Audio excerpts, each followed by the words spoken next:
to start off with a quote from Scripture here, and in this quotes from Proverbs, something that a lot of folks can probably, especially folks who have been around for a few decades, can understand as something that is definitely true. It's measurably, objectively true, as we see the corruption, the decay of society here in the United States. We're so hypersexualized now, and we're so, I mean, every form of debauchery is just exalted in the United States, and there is a counterculture movement right now. There is, but still at this time, it's very dark, and I think a lot of people can really relate to this passage. It's from Proverbs chapter 14, verse 34. It says, "Righteousness exalteth a nation, but sin is a reproach to any people." Wow, aren't those words so true? It is sin. It is because of sin that we have fallen farther and farther and farther and farther down. And this is something that happens globally. But as we're looking at all the things going on right now, we have seen, just in the last couple decades, think about it, just every form of wickedness and corruption just being exalted. It's cool to be vain, right? It's cool to be hypersexualized. You have social media and the folks that are trying to get clicks and likes on social media, and the things that they'll do in order to do that, whether it's women who are willing to go out and sexualize themselves, or men who are trying to walk around and start random fights with people in the streets just to get people to click on their video. The pranksters that are out there that are doing those things. You have young children not knowing whether they're boys or girls. We as a nation are actually having a serious discussion about whether or not men should compete against women in sports. We're having a serious discussion, a serious political discussion and argumentation around the appropriate age as to when a person can transition from one gender to another. When you look at the Disney movies, they are infusing homosexual activity and relationships into those movies. These are for children, right? You have June. We just passed June. It was Pride Month, and you see even Christians, supposed, professed Christians, that are right on board with this, all in the name of love. All in the name of love. Just like Aleister Crowley promised that there would be an army of youth that would turn America and the Western civilization nations on their head and bring in occultism and satanic practices, and it would all be done under the guise of love. Well, if we rewind the history and go back, I mean, you look back even at the 90s look so moral compared to now. They really weren't, but they look so in comparison. And if you go from the 90s and you jump down to the 50s, you think, wow, now that's a huge jump too, because in the 60s we had the great revolutions, the sexual revolution, and the hippie movement, and the music revolution, and all these polyrhythmic elements of music. And everything has just been decaying and decaying and decaying until right up until now. And I know this is supposed to be July 4th, supposed to celebrate, right? And I'm kind of being negative here, but I'm just saying, let's keep things in perspective. We turn back the clock from the 1950s. You go to the 1900s, and there's no comparison when it comes to morality. So we've been on this downward spiral, and really it's happened since 1844. You see, the United States was set up, and Mrs. White says this, the United States was set up as a nation to bring in liberty of conscience and freedom of religion so that the folks who are living here could not only financially fund but actively pursue giving the third angel's message to the world. And so the United States has been specially exalted. And it's very unfortunate because though it's been specially exalted, it is also the second beast from Revelation chapter 13. And so the two horns, which Mrs. White says in the book The Great Controversy, the two horns of one horn was Protestantism and the other horn was republicanism, that style of government. She would eventually speak as a dragon and then push forth the Sunday law, not only here in the United States, which is where it will begin, but also foisted upon the rest of the world. But if we turn the clock back even further, folks, let's go all the way back to the founding of the nation. No, I'm not talking about 1776, at least not yet. I'm talking about Plymouth. So in Plymouth is where the Pilgrims landed. And do you remember why the Pilgrims were there? The Pilgrims were there because they were fleeing religious persecution. And it was religious persecution to a certain extent by the Catholic Church, but it was specifically persecution from the Church of England. The Church of England was the main persecuting power that would call the Puritans, who the Pilgrims were, separatists. And because they wouldn't use the prayer books and they wouldn't go to the churches. They had their own meetings. And so they were seen as separatists, and they were at different times, including by King James himself, they were persecuted, sometimes harshly, sometimes mildly. Well, this led to the Pilgrims seeking a better land, a better way. They were willing to go into the middle of the wilderness to start a colony in the name of England so that they could have religious freedom. And so that's what they did. And they set up shop at Plymouth in 1600s. And at that time, they actually set up a communist-style system, believe it or not. They had a socialist-style system, and guess what? It didn't work. So the first year that they were there, and William Bradford mentions this in his book on Plymouth Plantation, that they actually set up where everybody would work and they would put it all into one storehouse, and then they would divvy it up amongst those who had need. So it was a communist style, each according to their ability, each according to their need. It was a communist style system that they had set up, and they pretty much people were starving because of it. And so they said, okay, we got to rethink this. What are we going to do? And so they set up each person with their own plot of land. It was theirs. They owned it. They could grow whatever they wanted on their own plot of land. And they saw how that worked. Well, they had so much that they were actually exporting things. So it worked out really well. That's the difference between communism and capitalism when rightly applied.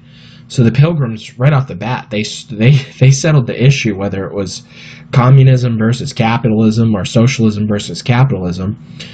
And the answer was so clearly, for survival's sake, capitalism. And as we pull the clock forward now, eventually what was set up there was the Massachusetts Bay Colony.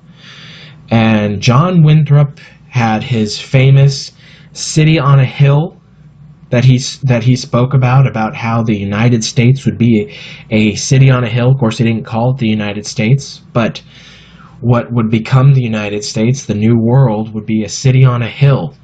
Just like the reference to the Sermon on the Mount, talking about how all would come to it and it would be a light to the world.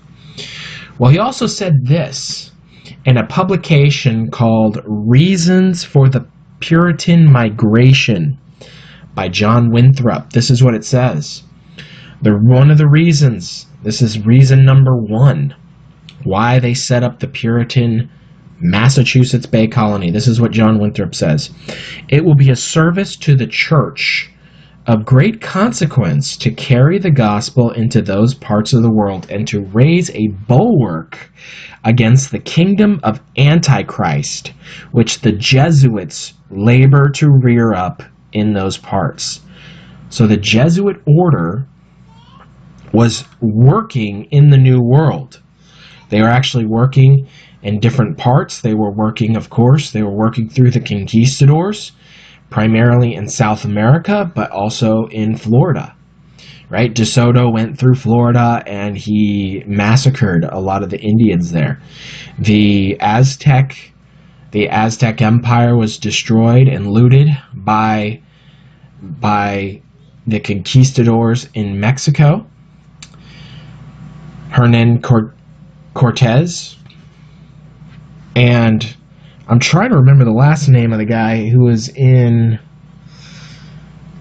South America, but he took over for the Incas, and they always had these Jesuit priests with them, which was quite interesting. And I'll do something pretty soon about the Jesuit reductions in Paraguay of the Guarani Indians, because that's important too.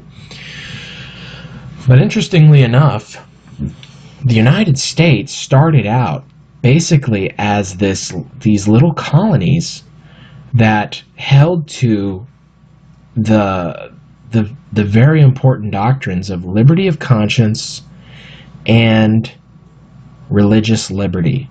Now, the Puritans actually ended up violating those ones later on, but the original, the way they started with the Pilgrims as well, is religious liberty. That was the goal.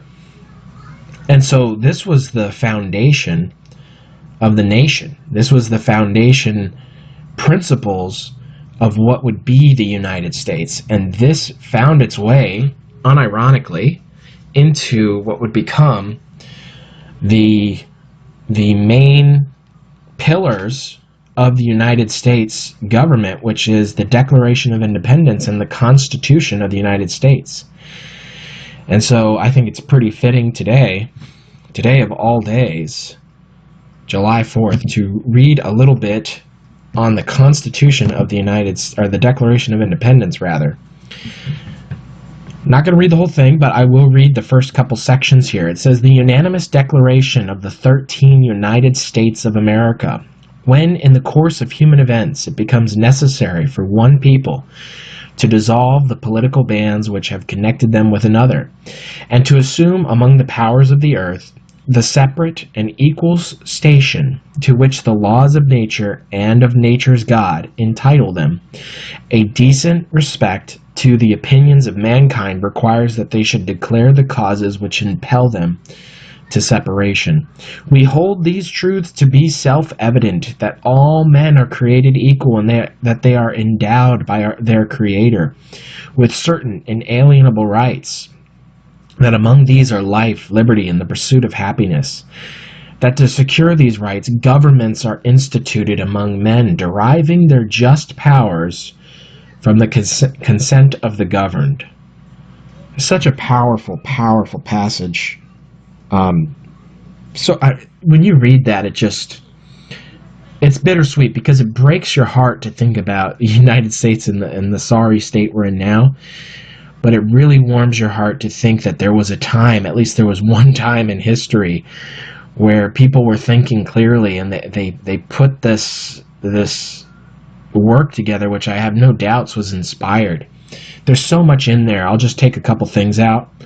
That says the laws of nature and of nature's God. So that's a very specific phrase that was being used around that time. The laws of nature and of nature's God. It was used by very important English figures, and it actually had a very specific meaning, and people knew what this meaning was when they said this, the laws of nature and of nature's God. So the laws of nature are things that we can clearly see in nature, right? So animals, when they have a den or a home, they can protect that home. So they have the right to property, right? And if some other animal comes to try to take something from them, or kill their eggs or their children or something, they'll fight them. So They have the right to bear arms. They have the right to fight and protect their own property. So those are laws in nature that you can clearly see. But there's also other things that happen in nature which are kind of evil, and it's corrupted because man has corrupted it. Like rape, for instance. Rape is something that is very common in the natural world. You see the animals do it to each other all the time. Does that mean it's a law of nature that we should be following? Well, the answer is actually in the phrase itself, the laws of nature and of nature's God. So what we do is we take all the laws of nature and then we overlay the laws of nature's God over them. The laws of nature's God is the Ten Commandments and the scriptures themselves. The lessons, the principles, the precepts, the commandments, everything that's in the scriptures that teaches, shows how we are to live and how we are to be as human beings. So the Bible strictly condemns raping. In fact, it's one of the crimes that if you commit, the penalty would be death for that. So you have the laws of nature and of nature's God. So when those two things lined up perfectly, you can understand exactly what the inalienable rights are of each and every individual. Each and every individual has the right to bear arms. Each and every individual has the right to property. Each and every individual has the rights of their own consciences. They have the right to raise their children the way they see fit to. So I'll take another principle that comes out of here, and that is the last part where it says, to secure these rights, governments are instituted among men, deriving their just powers from the consent of the governed. It was an amazing principle that they laid down at that time. The understanding, which was already coming up. It was already coming up in the philosophers of the day, like Montesquieu in his book, The Spirit of the Laws. They were beginning to understand this concept, but it was fully fleshed out here and applied in a Congress, and that is the idea that governments actually derive their power from the people. So the governments are instituted by the people, and they draw their power from the people and not the other way around. So the people are the one who are in control. The people are the king, and they are there to elect officials. This is the way it's supposed to be. And so this nation was founded as a Christian nation. Samuel Adams, on August 1st, 1776, when he signed the Declaration of Independence, because not everybody signed on July 4th. Most of them signed later on, but they had enough signatures on July 4th to where that's the day that we celebrate. But it was in August that many of the other delegates signed. And in his speech on American independence, he says this: "Our forefathers threw off the yoke of popery in religion. For you it is reserved the honor of leveling the popery of politics. They opened the Bible to all and maintained the capacity of every man to judge for himself in religion. Are we sufficient for the comprehension of the sublimest spiritual truths and unequal to material and temporal ones? Heaven hath trusted us with the management of things for eternity, and man denies us ability to judge of the present, or to know from our feelings the experience that will make us happy. This day, I trust, the reign of political Protestantism will commence." Did you hear that? The reign of political Protestantism. They knew what they were doing. They were setting up a Protestant nation. A Protestant nation, a Christian nation. He goes on, he says, "We have explored the temple of royalty and have found the idol we have bowed down to has eyes which see not, ears that hear not our prayers, and a heart like the nether millstone. We have this day restored the sovereign, capital S, meaning God, to whom alone men ought to be obedient. He reigns in heaven, and with a propitious eye beholds his subjects, assuming that freedom of thought and dignity of self-direction which he bestows on them. From the rising to the setting sun, may his kingdom come." Absolutely. Praise the Lord There was a time, folks. There was a time when people thought clearly about their relationship with God and politics. But what did the Vatican think about the Declaration of Independence and the Constitution? Avro Manhattan tells us. Avro Manhattan, phenomenal author on the sins of Babylon, being Rome. He says this in the book The Dollar and the Vatican, page 26. He says, "For the Vatican condemned the Declaration of Independence and called the Constitution of the United States a satanic document." A satanic document. And so, we see how Rome thinks about the United States. And what has she done since this time frame, since the founding of the country? She has worked to undermine and to destroy. She has killed presidents. She has killed many, many individuals who were in her way. She has undermined the principles of this government. She has set up the Federal Reserve and enslaved the people financially. She has set us at odds with each other and brought this country to the brink of ruin through civil war and wars overseas, which caused the Monroe Doctrine to be implemented, which is now totally ignored by our leadership. It's actually quite sad. It's quite sad that the lamb with the two horns of Protestantism, those were our king. Our king was a piece of paper. Our king was, just like the Bible is our guide today, what the Vatican calls, or the Romanists call, the paper pope, right? Our king was these principles. There was the two horns. One was Protestantism, the other was Republicanism. But the nation is now speaking like a dragon.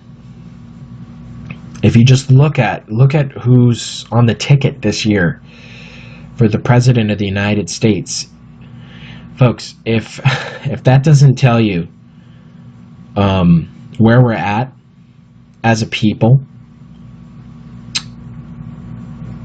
then it's hard to explain it further. I mean, the level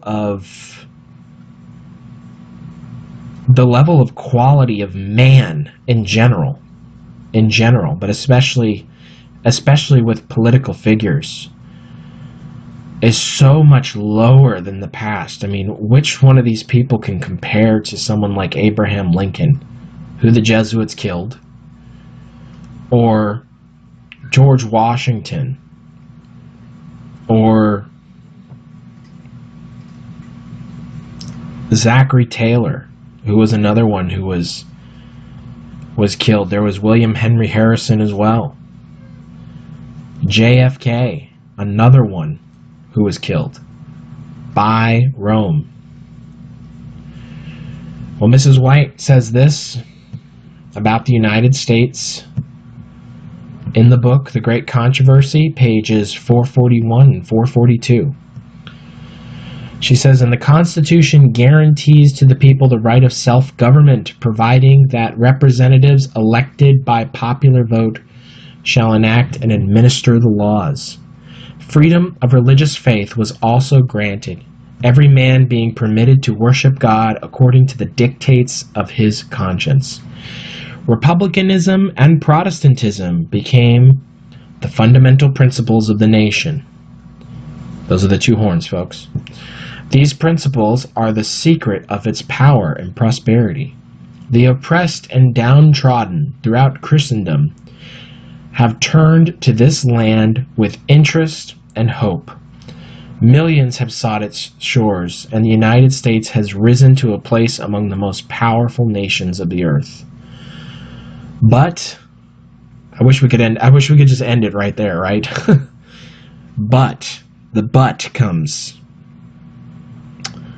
Mrs. White says, "The beast with lamb-like horns spake as a dragon, and he exerciseth all the power of the first beast before him, and causeth the earth and them which dwell therein to worship the first beast, whose deadly wound was healed, saying to them that dwell in the earth, that they should make an image to the beast, which had the wound by a sword and did live. Folks, the sad reality is, there is no healing the nation, not unless the sin problem is dealt with. We are going to continue to fall deeper and deeper and deeper into sin, into destruction, chaos, until this other bulwark, this other false message comes forth that supposedly is going to save the day, and the whole world will wonder after the beast. Because in the ecumenical movement, Rome, the Roman Catholic Church and the Protestant churches, they don't view each other as enemies anymore. Even the mainstream Seventh-day Adventist church is involved in this. They don't view each other as enemies anymore. They view the communist elements of the world as the enemy that they need to unite together to fight. And that will be the big trap.